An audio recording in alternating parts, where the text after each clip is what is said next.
Olá a todos, eu sou Kleber Crispim, bem-vindos aí ao meu canal secundário Buscando os Originais. Hoje aí, daremos continuidade à série Netzarim, que agora entra em seu quarto e penúltimo capítulo, trazendo aí um estudo sobre quem foi esse povo, Netzarim, ou seguidores do caminho, que foram os integrantes da verdadeira eclésia, a verdadeira igreja deixada pelo Messias, Yahushua HaMashiach, e seus Shirlim, ou emissários, também chamados apóstolos. Até aqui, fazendo uma breve recapitulação, vimos como Inácio de Antioquia, no caso, provocou uma cisão, uma divisão na igreja, batizando os gentios não judeus de cristãos, isso a partir do ano 98, e a partir daí ele promoveu uma revolta gentílica dentro da igreja, da eclésia, e a partir daí ele criou uma nova religião batizada cristianismo, que no ano 325 da nossa era foi oficializada como religião oficial do Império Romano. E também debatemos nos vídeos, principalmente no vídeo anterior, todas as heresias, pelo menos parte delas, que foram criadas aí, a partir do ano 98 até ali chegar Constantino, ou seja, até o imperador Constantino, muita coisa já tinha sido mudada, muitas heresias haviam sido criadas pelos chamados assim pais da igreja. Hoje nós entraremos aí com um novo tópico. Iremos falar agora sobre qual é a relação da verdadeira eclésia, através aí da liderança dos Shilhim, dos Netzarim, dos nazarenos, com os judeus não crentes no Messias, em Yahushua. Então, sem mais delongas, vamos continuar os estudos aqui. Estudou-se em outro artigo o relacionamento entre os Netzarim e o cristianismo, percebendo-se como esta religião, criada pelo homem, se desvirtuou dos ensinamentos de Yahushua, incorporando diversos elementos do paganismo. Alguém poderia pensar que o escritor deste ensaio apenas critica o cristianismo, isentando o judaísmo de toda culpa. Não. O judaísmo teve e ainda tem inúmeras mazelas, sofrendo os Netzarim perseguição promovida por conta de seus próprios compatriotas judeus. No primeiro século, existiam diversos grupos integrantes do judaísmo, destacando-se os Prushim, que significam fariseus, e os Tzedukim, que foram traduzidos aí por saduceus, os Izim, os essênios, e os Canaim, chamados zelotes. Não obstante, havia diversas subdivisões entre os grupos que podiam chegar, segundo afirmam os historiadores, e até 40 subgrupos distintos. Os fariseus eram profundos conhecedores da Torá, seguiam as tradições dos antepassados, criam na imortalidade da alma e na ressurreição dos mortos, na soberania e controle de Yahuwah sobre todas as coisas, bem como na recompensa para os justos e o castigo para os ímpios no mundo vindouro. Compunham os saduceus a classe sacerdotal e a elite dominante, centrando seus interesses mais na vida política do que na espiritual. Criam na Torá escrita, descartavam as tradições orais, não acreditavam em anjos e demônios, rejeitavam a ressurreição dos mortos e a imortalidade da alma. Doutrinariamente, os essênios tinham as mesmas crenças dos fariseus. Praticavam a Torá, porém, de acordo com suas próprias interpretações. Acolhiam as tradições, contudo, estas eram distintas das dos fariseus. Criam na soberania de Yahuwá e em seu controle sobre todas as coisas. Acreditavam em anjos, demônios, imortalidade da alma e a ressurreição dos mortos. Apesar da semelhança de crenças em relação aos fariseus, alguns pontos de vista dos essênios eram diferentes. Vejamos algumas. Letra A. Muitos deles praticavam o celibato com o intuito de buscar a elevação espiritual. Letra B. Alguns se isolaram em comunidades apartadas da sociedade, buscando uma vida de pureza e consagração. Letra C. Não iam ao Beit Hamikdash, que significa templo, e não ofereciam sacrifícios, porquanto achavam que os sacerdotes lá oficiantes eram ímpios e estavam a profanar o local. Por sua vez, os zelotes eram os zelosos da Torá e da vida nacional do povo judeu, defendendo a luta armada e implacável contra o domínio de Roma, império idólatra. Estas são as descrições gerais dos grupos, que recebiam inúmeras subdivisões. Neste cenário surgiu Yahushua HaMashiach, cujos ensinos se aproximavam do farisaísmo de Hillel e da doutrina dos essênios. Os membros do caminho, também conhecidos como Netzarim, se tornaram mais um dos 40 segmentos do judaísmo então vigente, ou seja, os Shilhim de Yahushua não eram reputados como pertencentes a outra religião, mas como um ramo do próprio judaísmo. Na época, eram comuns conflitos entre setores distintos do judaísmo. Verbigratia. Houve episódio em que Chamaitas mataram Hileitas, sendo que ambos eram do partido dos fariseus. E com os Netzarim não foi diverso, visto que os discípulos do Mashiach foram severamente perseguidos por seus irmãos judeus.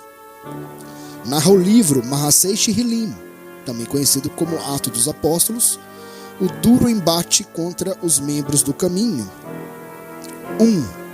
Kefa, traduzido por Pedro, e Yohanan, traduzido por João, foram presos porque pregavam a morte e a ressurreição do Mashiach. Atos capítulo 4, versículos de 1 a 3, o que causou a indignação dos Kohanim, sacerdotes, e Tzedukim, saduceus, já que estes não criam em ressurreição. Ponto 2. Os Shilhim, emissários ou apóstolos, foram presos e um anjo os libertou da prisão. Atos capítulo 5, versículos 17 a 19. Ponto 3. Os Shilhim foram açoitados por ordem do Sanhedrin, ou seja, o Sinédrio. Atos, capítulo 5, versículo 40. Ponto 4. Estevão foi apedrejado até a morte. Atos, capítulo 6, versículos de 8 a 15. E, no caso, Atos, capítulo 7, versículo de 1 a 60. Ponto 5. O Sinédrio desencadeou perseguição aos Netzarim que moravam em Jerusalém, levando a fuga de todos para as terras de Yahudá, Judeia, e Shomron, Samaria, excetuando-se os Shilhim, os emissários, que permaneceram em Jerusalém. Atos capítulo 8, versículo 1. Ponto 6. Após Shaul, traduzido por Paulo, reconhecer que Yahushua é o Mashiach, alguns judeus planejaram a sua morte. Atos, capítulo 9, versículo 23. Ponto 7. O rei Herodes prende alguns Netzarim e manda matar Yaakov, Tiago, irmão de Yohanan, João. Atos capítulo 12, versículos de 1 a 2. Ponto 8. Herodes também determina a prisão de Quefa, e este é liberto da prisão por um anjo. Atos capítulo 12, versículos de 3 a 11. Ponto 9. Em Antioquia da Pisídia, Shaul e os Netzarim conseguem pregar e convencer muitos judeus e gentios. Atos capítulo 13, versículo 43. Sendo expulsos da cidade por incitação de certos judeus. Atos capítulo 13, versículos 50 e 51. Ponto 10. Judeus e gentios em Icônio perseguem Shaul e os Netzarim. Atos capítulo 14, versículo 5. Ponto 11. Em Listra, judeus vindos de Antioquia e Icônio apedrejam Shaul e pensaram que tinham matado ele. Atos capítulo 14, versículo 19. Ponto 12. Judeus de Tessalônica vão a Bereia e incitam as multidões contra Shaul. Atos capítulo 17, versículo 13. Ponto 13. Shaul é preso em Jerusalém e defende a sua fé perante inúmeras autoridades até apelar para César e ser enviado a Roma. Atos 21 a 28.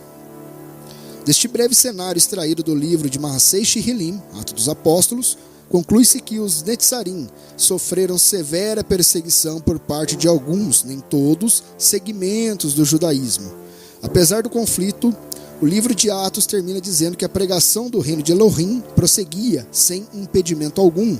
Atos, capítulo 28, versículo 31. Um evento catastrófico irá marcar o início da desintegração dos nazarenos, a revolta judaica contra Roma pela independência de Israel, que ocorreu entre os anos de 66 a 73 da nossa era, cujo resultado foi a vitória de Roma e a morte de aproximadamente 600 mil judeus, sendo destruída Jerusalém no ano 70 da nossa era. E o que aconteceu com os Netzarim durante esta guerra? Há duas hipóteses. A primeira afirma que muitos Netzarim foram mortos, enquanto um grupo menor conseguiu escapar. A segunda relata que os Netzarim receberam uma revelação de Yahusha, ou de um anjo, de que Jerusalém seria destruída e então fugiram para Pela, distrito da cidade grega de Decápolis, situada a 24 quilômetros do lago da Galileia. Essa cidade contava com grande número de judeus, tendo Yahusha pregado no local e conquistado muitos seguidores, segundo o livro de Yohanan Moshe, Marcos, capítulo 7, versículo 31, e Matitiahu, Mateus, capítulo 4, versículo 25. Após a devastação de Jerusalém, foram exterminados diversos grupos religiosos judaicos, subsistindo tão somente apenas dois segmentos expressivos: os Prushim, fariseus, e os Netzarim, nazarenos. Como ambos faziam parte do judaísmo, frequentavam as mesmas sinagogas, tal como história o livro Mahasei Shihilim e Atos dos Apóstolos, insiste-se em repetir: os discípulos originais de Yahusha frequentavam sinagogas e não igrejas. Fariseus e nazarenos estavam debaixo das mesmas sinagogas, porque possuíam a mesma fé, excetuando-se que os primeiros esperavam a vinda do Mashiach, enquanto os segundos pregavam que o Mashiach já chegara. Porém, a cisão estava prestes a ocorrer. Durante a rebelião judaica contra Roma entre os anos de 66 a 70, o líder dos Prushim, fariseus, Yohanan ben Zakkai, fugiu da cidade dentro de um caixão levado por seus discípulos. Posteriormente, dirigiu-se ao comandante militar romano Vespasiano como se este fosse o imperador e, tendo em vista que o militar posteriormente se tornou o imperador de Roma, conseguiu obter os favores deste e fundar uma escola judaica em Yavne, em razão do acerto de sua suposta profecia. Consumando-se a destruição de Jerusalém e do templo, toda a vida religiosa ficou concentrada em Avni, já que não existia mais o templo. Como poderiam oferecer os sacrifícios para a expiação dos pecados? Ora, os Netzarim já não o faziam porque criam no sacrifício expiatório de Yahushua HaMashiach, porém, os outros judeus tiveram que encontrar uma maneira para resolver essa questão. Yohanan ben Zakkai convenceu os demais líderes que o sacrifício de animais deveria ser substituído pela oração, fundamentando seu raciocínio no seguinte texto: pois desejo misericórdia, não sacrifícios. Oséias, traduzido por Oséias, capítulo 6, versículo 6. Passou o Sinédrio a exercer suas funções em Avni, sob a liderança de Yohanan ben Zakkai, outrora Netzarim e Prushim, nazarenos e fariseus, frequentavam as mesmas sinagogas e iam ao templo em Jerusalém, até pelo fato de que muitos fariseus passaram a crer em Yahushua HaMashiach. O fariseu que seguia Yahushua continuava fariseu, tal como Shaul, Paulo, afirmou anos depois de ter aceitado o Mashiach: irmãos, eu sou Parush, fariseu, filho de Prushim, fariseus. Mahasei Shihilim, Atos, capítulo 23, versículo 6. Retornando ao ponto inicial, se no passado Netzarim e Prushim estavam nas mesmas sinagogas em Jerusalém, com a destruição da Cidade Santa no ano 70, os primeiros foram para Pélia e os segundos para Yavne. Esta separação geográfica acarretaria uma divisão final entre os grupos. Em Yavne, os fariseus criaram as bases do judaísmo moderno, instituindo inúmeras leis rabínicas contrárias à Torá e aos ensinamentos de Yahushua HaMashiach. A respeito, ensina Moshe ben Shaul. Antes do ano de 70, havia muito mais judeus e eles podiam se dar ao luxo de permitir diversos segmentos e opiniões. Com o número de judeus drasticamente reduzido e o templo destruído, Yohanan ben Zakkai achou que, para que o judaísmo sobrevivesse, eles precisavam se unir. Será que podemos aprender com isso?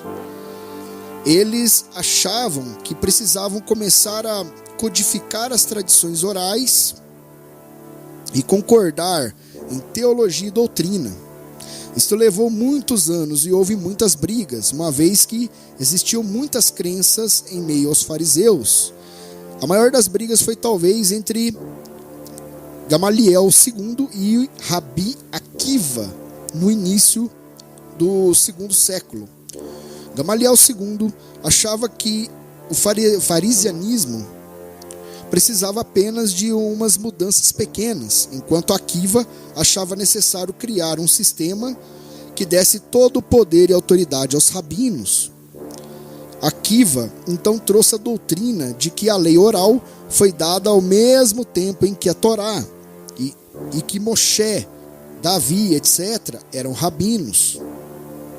Ele ganhou a disputa com Gamaliel em uma batalha que foi bem feita e cheia de malícia de ambos os lados. Com Akiva no comando, finalmente eles decretaram que os rabinos poderiam mudar a Torá se necessário e que a maioria dos rabinos, todos partidários de Akiva, poderiam até sobressair a Bat Kol, que é a voz do Criador. Eles criaram uma nova tradução para o grego do Tanar para substituir a Septuaginta e um novo Targum aramaico chamado Onkelos, ambos os quais estavam mais de acordo com a teologia de Akiva. Eles não podiam mudar a versão hebraica, mas os comentários deles sobre a suposta lei oral e o Tanar tornaram-se a autoridade final. Eles podiam descartar decisões rabínicas das quais eles não gostavam. O resultado disto é o judaísmo ortodoxo de hoje. Recapitulando, os fariseus estavam em Yavne e os nazarenos em Pela. O cisma antes era apenas uma discussão interna, agora estavam se distanciando de forma considerável e uma ruptura total era inevitável.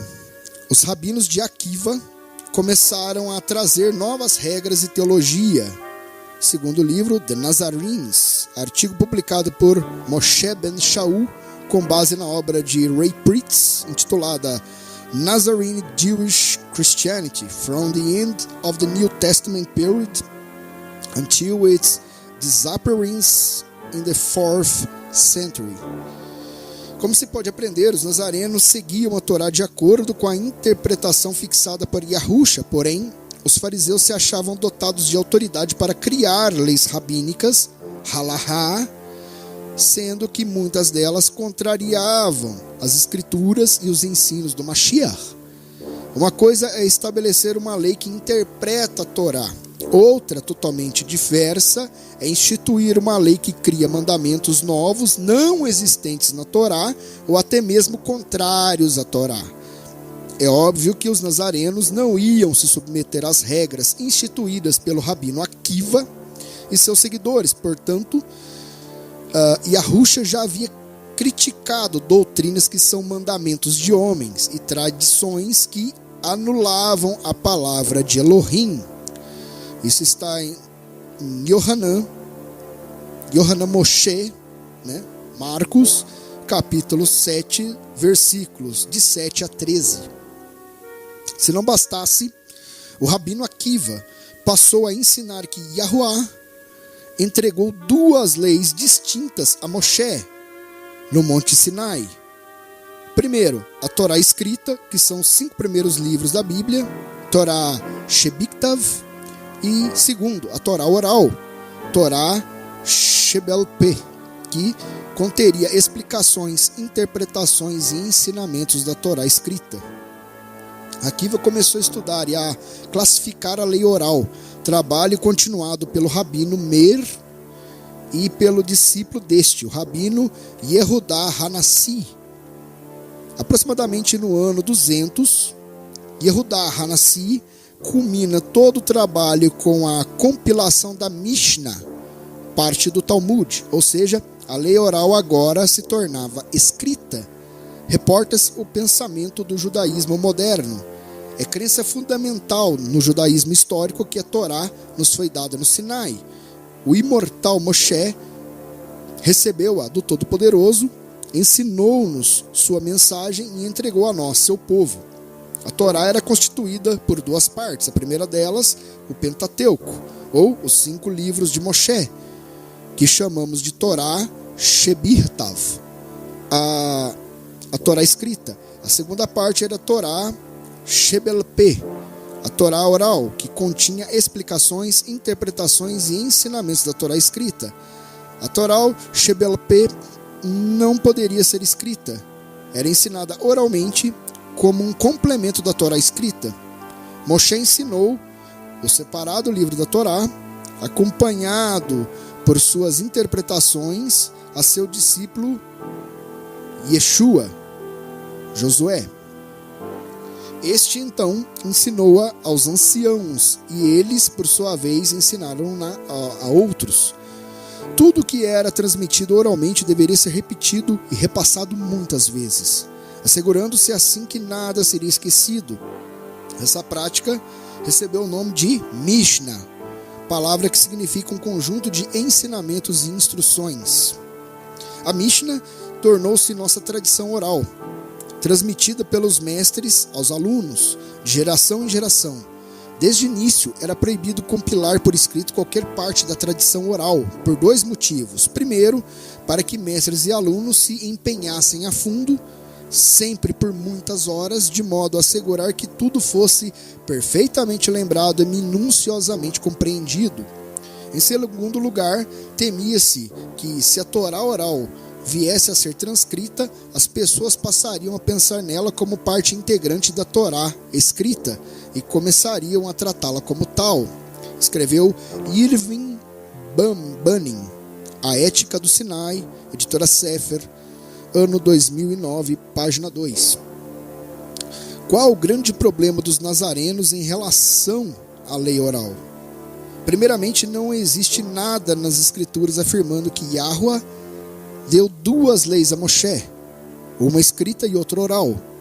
À luz do texto separado, ou seja, as escrituras originais, Yahweh apenas entregou a Torá escrita a Moisés, inexistindo outro tipo de lei. Logo, os nazarenos devem se pautar apenas por aquilo que realmente está escrito nas escrituras. Em segundo lugar, a lei oral contém inúmeras regras que violam a Torá escrita e ou os ensinos de Yahusha. Consequentemente, os nazarenos não poderiam aceitar a autoridade de rabinos cujas lições contrariam as escrituras. Compreendiam-se as 5 principais razões pelas quais está equivocada a ideia de que existe uma lei oral inspirada por Yahweh. Primeira, a lei oral não é mencionada sequer uma vez, no Tanakh, no Antigo Testamento. Segundo, nem Yahusha e nem seus discípulos falaram expressamente sobre a existência da lei oral. Terceiro, quando Elohim ordenou a Moshe que subisse ao monte Sinai para receber as tábuas, disse-lhe: suba ao monte, venha até mim e fique aqui, e lhe darei as tábuas de pedra com a Torá e os mandamentos que escrevi para a instrução do povo. Livro de Shemot, traduzido por Êxodo, capítulo 24, versículo 12. Nenhuma menção é feita de uma lei oral. Nenhuma. Quarto, o Tanakh, Antigo Testamento, afirma que os rolos da Torá foram perdidos e completamente esquecidos por mais de 50 anos e só foram redescobertos pelos sacerdotes do templo. Isso foi descrito no livro de 2 Reis, capítulo 22, versículo 8 e 2 Crônicas, capítulo 34, versículos 14 e 15. É inconcebível que uma lei oral pudesse ter sido lembrada, se até mesmo a lei escrita foi esquecida. As palavras da Mishnah, ponto 5, as palavras da Mishnah e do Talmud são claramente palavras de homens que viveram entre os séculos 2 a 5 depois de Yahusha, faltando as seguintes fórmulas tão tradicionais dos relatos bíblicos. E Yahweh falou dizendo, e assim diz Yahweh, etc. Sexto, aqueles que escreveram a lei oral foram homens que negaram Yahusha HaMashiach. Logo, é impossível que tais homens tenham recebido a inspiração de Yah para redigir outros livros que integrariam o cânon das sagradas escrituras. Ponto 7. Os rabinos afirmam que a lei oral é a interpretação oficial da Torá dada por Yah a Moshe no Monte Sinai. Contudo, se realmente olharmos para os tratados do Talmud, perceberemos que estão cheios de opiniões de rabinos que discordam um dos outros em quase todas as questões. Os rabinos explicam que sempre que houver tais discordâncias, ambas as opiniões são as palavras do Elohim vivo. Ora, não é razoável acreditar que Yah iria se contradizer em sua própria palavra. Por isso, até mesmo antes da codificação completa do Talmud, que ocorreu no ano de 500 da nossa era, a lei oral, que começou a ser pregada pelo Rabino Akiva, o pai do judaísmo moderno, não contou com o apoio dos nazarenos do século II. Se por um lado os nazarenos não criam na lei oral, supostamente inspirada por Yah, por outro, seguiam boas tradições interpretativas da Torá que foram herdadas de seus antepassados. Segundo o livro de Atos dos Apóstolos, capítulo 21, versículo 21, capítulo 28, versículo 17, e 2 Tessalonicenses, capítulo 2, versículo 15. Em suma, há boas tradições que foram observadas pelos nazarenos, porém, estes discordaram de tradições meramente humanas e que foram levadas ao status divino por meio da falsa ideia de que Yah ortogou uma lei oral a Moshe. Aliás, Yahusha chegou a criticar muitas das tradições dos Prushim e dos mestres da Torá. Isso está em isso está em Yohanan Moshe, Marcos, capítulo 7, versículos de 7 a 13, o que levou à divergência entre os nazarenos e os fariseus no tocante às tradições da lei oral. Importa reproduzir o antigo comentário dos nazarenos sobre o profeta Yeshayahu, datado do século IV, indicando que os nazarenos não seguiam a lei oral preconizada pelo judaísmo rabínico porque contrariava a Torá. Os nazarenos explicam as duas casas como as duas casas de Shammai e Hillel, das quais originaram os escribas e fariseus. Eles, os fariseus, dissiparam e profanaram os preceitos da Torá, pelas tradições e pela Mishnah. Essas duas casas não aceitaram o Salvador. Aí, através aí do livro The Historical Characteristics of the Authentic Nazarene, autor James Scott Tring. Pelo fato de os nazarenos reconhecerem Yahusha como Mashiach e os judeus tradicionais não, esses passaram a chamar os nazarenos de Minim, que significa hereges, forma singular Min, para herege. O vocabulário Minim era usado para designar todos os hereges, mas principalmente os nazarenos. De acordo com o Dictionary of the Targumim Talmud Babli, Yerushalmi and Midrashic Literature, Marcus Jastrow define Min, sectário, infiel, um judeu infiel, principalmente aplicado aos cristãos judeus. No referido dicionário, Jastrow usa o termo cristãos judeus para se referir aos nazarenos. Muitos especialistas sustentam que o vocábulo min é um acróstico para uma frase em hebraico que significa crentes em Yahusha, o nazareno. Então ficou tenso o clima entre os fariseus e os nazarenos, já que ninguém gosta de ser chamado de herege. Aumentou o conflito quando os fariseus determinaram a queima dos livros dos Minim, a Brit Hadashah, o Novo Testamento, conforme se verifica no Talmud, Tratado de Shabat 11:6a. As margens e os livros dos Minim não podem ser salvos, mas devem ser queimados em seu lugar, eles e os seus memoriais, isto é, os nomes separados de Yahuwah no texto, ou seja, os nomes originais. O rabino Yosef disse: nos dias da semana é preciso cortar os nomes divinos que eles contêm e escondê-los, queimando o resto. Às vezes a gente se pergunta, né, por que na Bíblia eles mudaram o nome do Altíssimo e todos os nomes que estão lá, está aqui a resposta. No contexto dessa passagem talmúdica, há um debate entre os rabinos sobre o que fazer com os livros dos Minim, e o que evidentemente incluiria os escritos da Brit Hadashah, o Novo Testamento.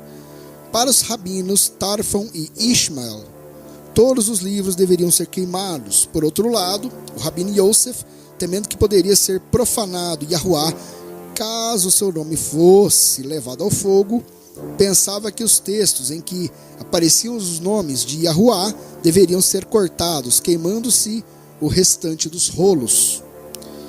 Se a solução para os livros da Brit Hadashah foi a queima, surgiu um novo debate entre os rabinos tradicionais acerca da seguinte questão: o que fazer com o rolo da Torá escrito por um nazareno? Seria válido adquirir este livro ou também deveria ser queimado? Eis a resposta do Tratado de Gittin 45b. Budia disse ao rabino Rashi: a Mishnah diz que não devem ser comprados por mais que o seu valor, mas presumivelmente podem ser comprados por seu valor. Isso mostra que um pergaminho da Torá que é encontrado na posse de um pagão pode ser lido. Talvez ele possa ser comprado para ser guardado. Rabino Naman disse: temos uma tradição que um rolo da Torá que foi escrito por mim deve ser queimado. Acrescenta-se mais um fator que promoveu a divisão entre os fariseus e os nazarenos, a instituição da Birkat HaMinim, literalmente bênção dos hereges. Apesar de o nome ser bênção, tratava-se de uma verdadeira maldição lançada pelos judeus tradicionais contra os nazarenos.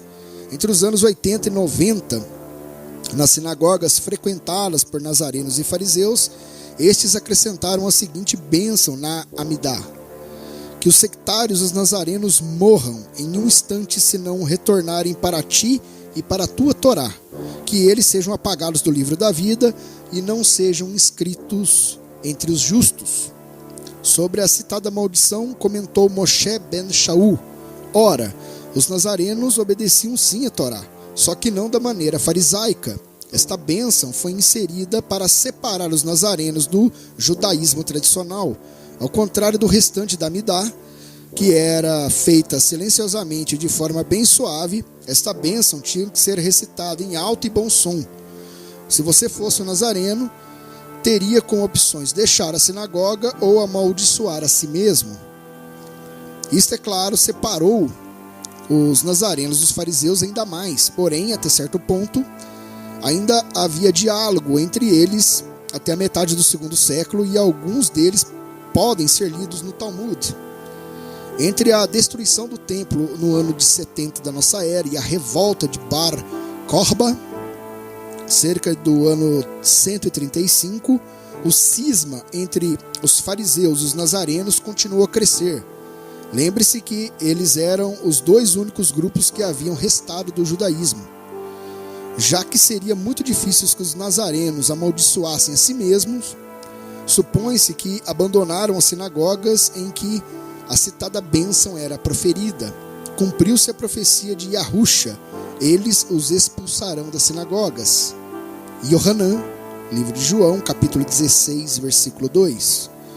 O marco da separação final entre os judeus tradicionais e os judeus nazarenos ocorreu durante a chamada Revolta de Bar Korba, líder militar que capitaneou a revolta dos hebreus contra o Império Romano durante os anos de 132 a 135 da nossa era. Shimon Bar Koziva foi declarado Messias de Israel pelo Rabino Akiva, o citado pai do judaísmo moderno. Akiva mudou o nome Bar Koziva para Bar Korba, filho da estrela. Estrela? Interessante. Em alusão à profecia messiânica do livro de Bamidbar, que é Números capítulo 24, versículo 17. Enquanto os nazarenos tinham Yahusha, parte dos judeus reputou Bar Korba como Messias. A vitória temporária de Bar Korba sobre os romanos acendeu a esperança dos judeus tradicionais de que ele realmente seria o Messias, aumentando-se tal fé pelo fato de o Rabino Akiva gozar de muito prestígio, pois liderava o Sinédrio. Justino Mártir dissertou, entre os anos de 100 a 165 da nossa era, que Bar Korba deu ordens para que os seguidores de Yahusha fossem submetidos a punições cruéis, a menos que negassem Yahusha como Messias e blasfemassem contra seu nome. Primeira Apologia, 131. Se Bar Korba se considerava o verdadeiro Mashiach, obviamente não aceitaria a concorrência de Yahusha. Essa perseguição também é relatada por Eusébio, consoante o escolho do historiador David Flusser. Sabemos das crônicas de Eusébio que Bar Korba punia os cristãos, nazarenos, porque se recusavam a lutar junto com ele contra os romanos. Eles, evidentemente, se recusaram a fazê-lo devido à sua crença de que o Mashiach já tinha vindo e que não retornaria agora na figura de Bar Korba. Parece-me que, dessa forma, havia uma ligação entre a punição dos cristãos, nazarenos, por Bar Korba, e a crença deles de que Yahusha era o Mashiach. Livro O Judaísmo e as Origens do Cristianismo, volume 3, editora Imago, ano 2002, página 187. Este relato da brutalidade de Bar Kokhba é condizente com sua agressividade.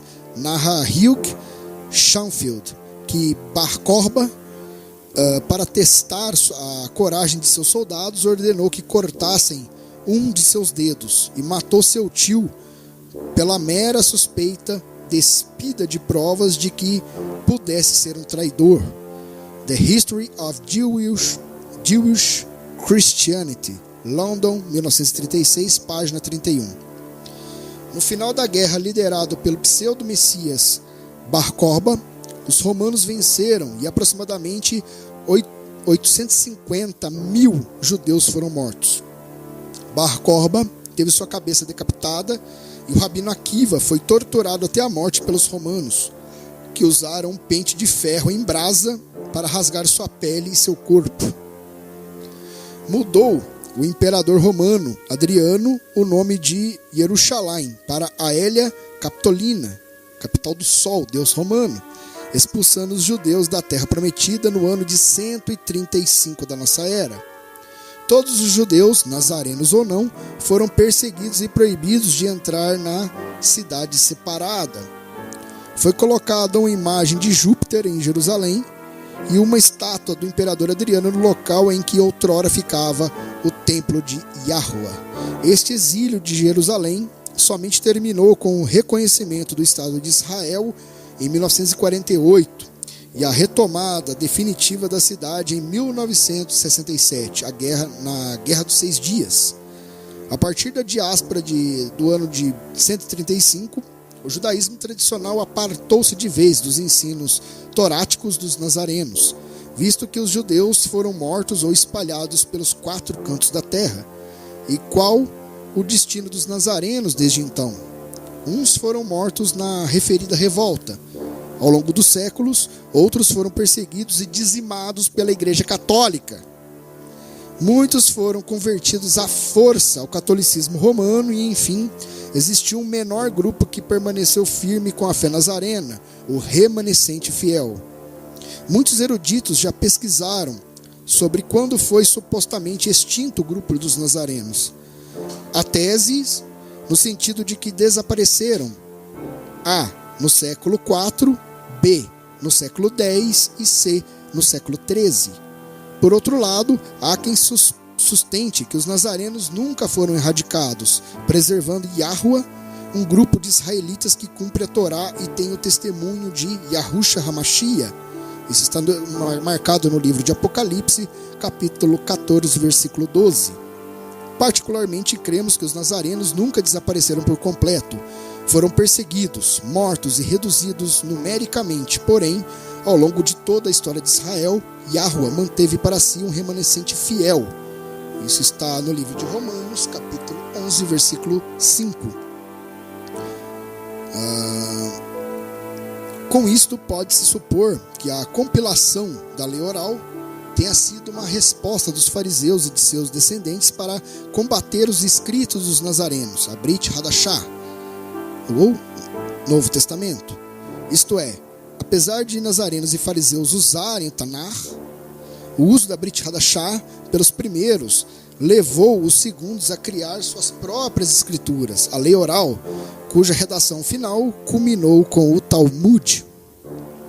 Tendo em vista que, em momento posterior, os pais da igreja começaram a acusar os judeus de amaldiçoar todos os cristãos sob o rótulo de nazarenos, o judaísmo alterou a bênção contra os hereges, excluindo o vocábulo nazarenos. Atualmente, a Birkat Haminim se encontra na 12ª bênção de Amidá, que para os caluniadores não haja esperança, que os hereges sejam prontamente aniquilados e que os inimigos do teu povo sejam depressa extirpados, e os malvados depressa destroça-os, quebra-os, oprime-os, abate-os, humilha-os e domina-os. Bendito seja tu, Eterno, que quebras os inimigos e domina os malvados. Há estudiosos lecionando que a Birkat Haminim não se dirigia aos nazarenos, como David Flusser indaga, né? O livro O Judaísmo e as Origens do Cristianismo, volume 3, editor Imago, 2002, páginas 187 a 191.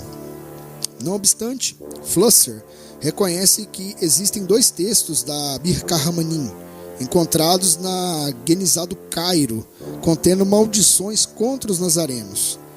Por esse motivo, creio que o judaísmo tradicional realmente amaldiçoou os nazarenos. Muitos não reconheceram Bar Korba como Messias, principalmente certo segmento farisaico. As interpolações entre colchetes foram realizadas por mim. Flusser chama os judeus discípulos de Yahusha, de cristãos, sem levar em conta que os talmidim judeus eram conhecidos como nazarenos. Na revolta de Bar Korba, somente foram convocados para o serviço militar os judeus e não os gentios, razão pela qual concluímos que o texto está se referindo aos nazarenos e não aos cristãos.